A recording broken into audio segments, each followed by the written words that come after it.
જૂનાગઢમાં આજે એકાદશી છે. નરસિંહ મહેતા, ભજનનો પ્રભાવ કેટલો, ભજનનો પ્રતાપ કેટલો. નરસિંહ મહેતા અને માણેક મહેતી બંને જણા ભગવાનનું ભજન કરે. એકાદશીનો દિવસ હતો, ભોજન બનાવવાની કઈ ચિંતા નહોતી, એટલે આખો દિવસ ભગવાનના ભજનમાં હતા. અને એ ભગવાનનું ભજન કરતા કરતા કરતા સાંજની સંધ્યાનો સમય થયો એટલે મહેતાજીએ માણેક મહેતીને કીધું કે મહેતી સાંભળ્યું, હું સ્નાન કરી આવું હો. નિત્ય દામોદર કુંડમાં સ્નાન કરવા જાય મહેતાજી.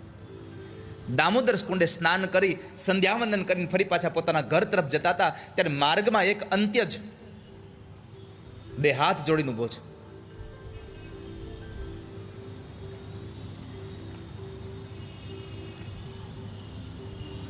આ અંત્યજને મહેતાજી પ્રત્યેની ખૂબ ભાવનાઓ, ખૂબ લાગણીઓ, ખૂબ આદરભાવ. જેટલો આદરભાવ અંત્યજને હતો મહેતાજી પ્રત્યે, એટલો જ પણ આદરભાવ મહેતાજીને પણ હતો. એમણે પણ સામે પ્રણામ કર્યા. અંત્યજ વિનંતી કરે છે કે મારે આપને એક વિનંતી કરવી છે, હું તમને પ્રણામ કરીને કહું છું. મહેતાજીએ સહજ ભાવે કહ્યું કે વિનંતી ભગવાનને કરાય ભાઈ, હું તો તમારા જેવો માણસ છું, તમારે મને વિનંતી કરવાની આવશ્યકતા નથી. કહો હું શું તમારી સેવા કરું, હું તો તમારા બધાનો દાસ છું. અને યાદ રાખજો, જેમ જેમ ભક્તિ વધારે આવતી જાય ને એમ એમ માણસ નમ્ર થતો જાય, અકડ ન થાય. માણસને ભક્તિ નમ્ર બનાવે છે.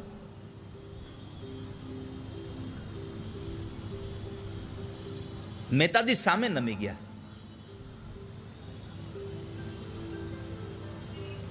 એટલે પેલા અંત્યજે કહ્યું કે મહેતાજી, જો તમે મારા પર કૃપા કરો તો મારી એટલી ઈચ્છા છે કે આજે એકાદશી છે અને એકાદશીનું રાત્રિનું જે જાગરણનો જે સત્સંગ, જે કીર્તન ભજન છે એ મારા ઘરે કરીએ, મારી આટલી અપેક્ષા છે. મહેતાજીએ તરત હા પાડી દીધી કે આટલી વાતમાં ભજન કરવામાં તમારે મને વિનંતી કરવાની હોય, હું મારી ઘરે બેસીને ભજન કરું કે તમારા ઘરે બેસીને ભજન કરું, ભજનમાં મને શું વાંધો, હાલો આપણે તમારા ઘરે ભજન કરીશું. અને મહેતાજી અંત્યજને ત્યાં જાય છે ભજન કરવા માટે. એકાદશીનો દિવસ છે. અહીંયા માણેક મહેતીને જ્વર આવ્યો છે, તાવ આવ્યો છે, રાત્રિનો સમય છે. મહેતાજી ભજન માટે ગયા. આ બાજુ માણેક મહેતી ઘરે છે, પણ તાવ છે બહુ જ, છતાં મોઢામાંથી શ્રી કૃષ્ણ શ્રી કૃષ્ણ શ્રી કૃષ્ણનો નાદ નીકળ્યા કરે છે.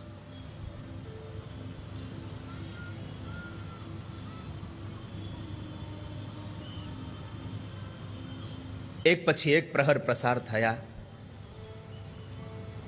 અને એ પ્રહરમાં વહેલી સવાર પ્રહરમાં ભજન સમાપન થયું, જાગરણ સમાપન થયું. અને મહેતાજી શ્રી કૃષ્ણ ભગવાનનો જયકાર કરી અને પોતાના ઘર તરફ જાય.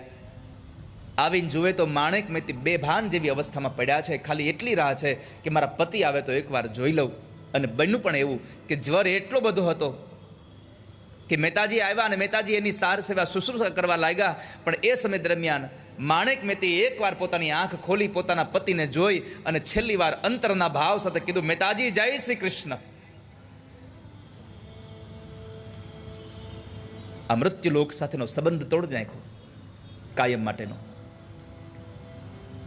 માણેક મહેતી ધામમાં પધાર્યા.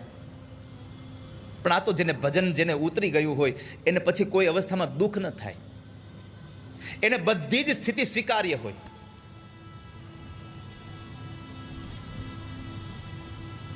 પંઢરપુરમાં એકનાથજી મહારાજ, ભગવાન વિઠ્ઠલનાથના મંદિરમાં એકનાથજી મહારાજ ગયા અને ભગવાનને પ્રાર્થના કરી, પ્રભુ શું પત્ની આપી છે તમે, એને અનુકૂળ હતા પત્ની, શું તમે મને પત્ની આપ્યા છે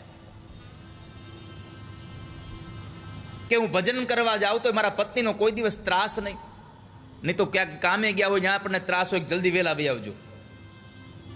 પણ મારા પત્ની મને એટલા અનુકૂળ છે કે ક્યારેય પણ મને ભજનમાં જાઓ તો કોઈ દિવસ મને ક્યારેય એનામાં મન ન લાગ્યું, એને ક્યારેય પણ એવી ચેષ્ટાઓ ન કરી કે મારે ક્યાંય એને યાદ કરવા પડે.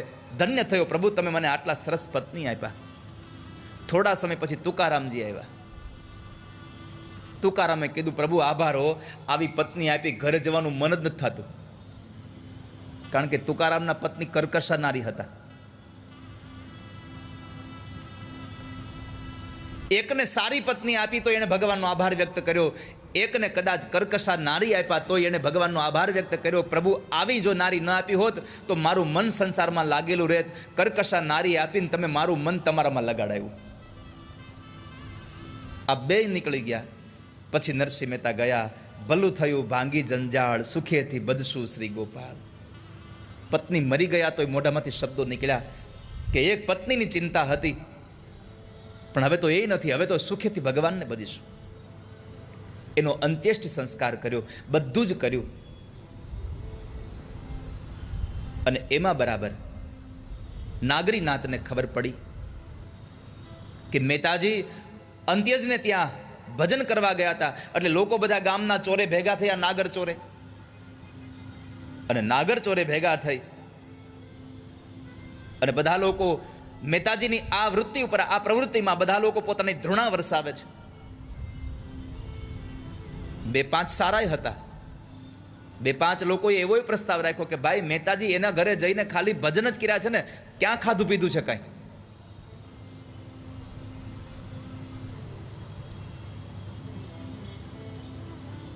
અંતે એક નિર્ણય લેવાયો કે આપણે જાતિની, આપણે જ્ઞાતિની બહાર મૂકીએ ને. અને જ્યાં નગારા ઢોલ વગડતા હોય ત્યાં તબલું ન સંભળાય. સમજાય છે મારી વાત? જ્યાં ઢોલ અને નગારા વગડતા હોય ત્યાં તબલાની હું તબલું કેમ સંભળાય? ત્યાં બહુ બધા લોકોનો એક અવાજ હતો કે આપણે આને જ્ઞાતિની બહાર મૂકીએ. એમાં 2-5 વ્યક્તિનો અવાજ બહાર ન આવ્યો. જે સત્ય હતા એનો અવાજ બહાર ન આવ્યો. અને આમ પણ આ દુનિયામાં સત્યને છુપાવવા, સત્યને દબાવવા વાળા બહુ વધી ગયા છે. પણ કોઈને કહેતા નહીં. તમને કહી દઉં, સત્યને ગમે તેટલા તમે પ્રયત્ન કરશો દબાવવાના, જેટલું દબાવશો એટલું બમણું થઈને પાછું બારું આવશે સંસારમાં. સત્યને તમે છુપાવી નહીં શકો કોઈ દિવસ. તમારી આંખને બંધ કરો તો સૂર્ય દેખાતો બંધ થાય, એ વાત માની લેવાશે. પણ તમે સૂર્યને ઢાંકી દો ને આપણને દેખાતો બંધ થાય, એ વાત કોઈ દી માન્યમાં નહીં આવે.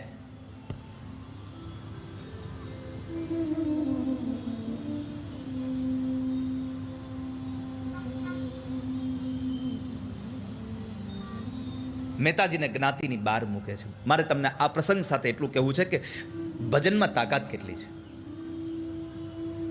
ભગવાન ભક્તોને આધીન શું કામ રહે છે?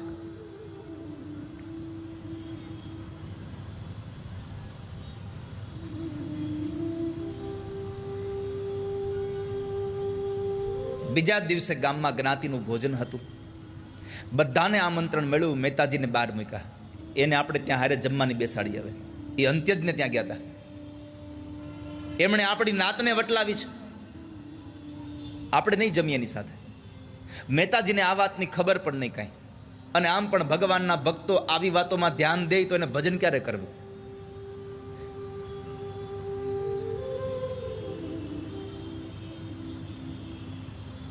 મલુકપીઠવાળા સ્વામીજી એમ કહે છે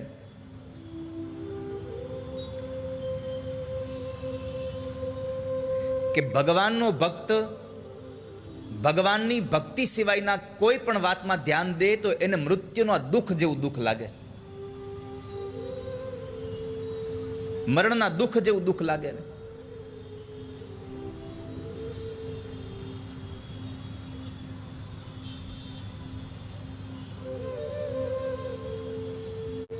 એમાં બન્યું, ભગવાનને ખબર પડી કે આ લોકોએ મારા નરસૈયાને બહાર કર્યો છે. ભગવાને શું કર્યું ખબર છે?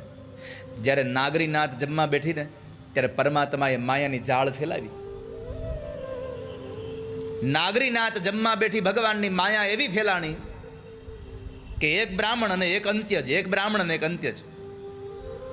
બધા લોકો બાજુમાં જોવે, અંત્યજ ઉભા થઈને ભાગે, આપણે આમ થયા તેમ થયા. જ્ઞાતિના એક માણસે કહ્યું કે આપણે તો માત્ર બ્રહ્મ ભોજનની અહીંયા વાત હતી, પણ છતાંય અહીંયા આ બધું જે દેખાય છે ને એ કેવળ ને કેવળ આપણા નરસિંહ મહેતાનો અપરાધ આપણાથી થયો છે. એટલા માટે આ થયું છે. કામ કરીએ, મહેતાજી પાસે પગે લાગવા જઈએ, એની માફી માંગી લઈએ.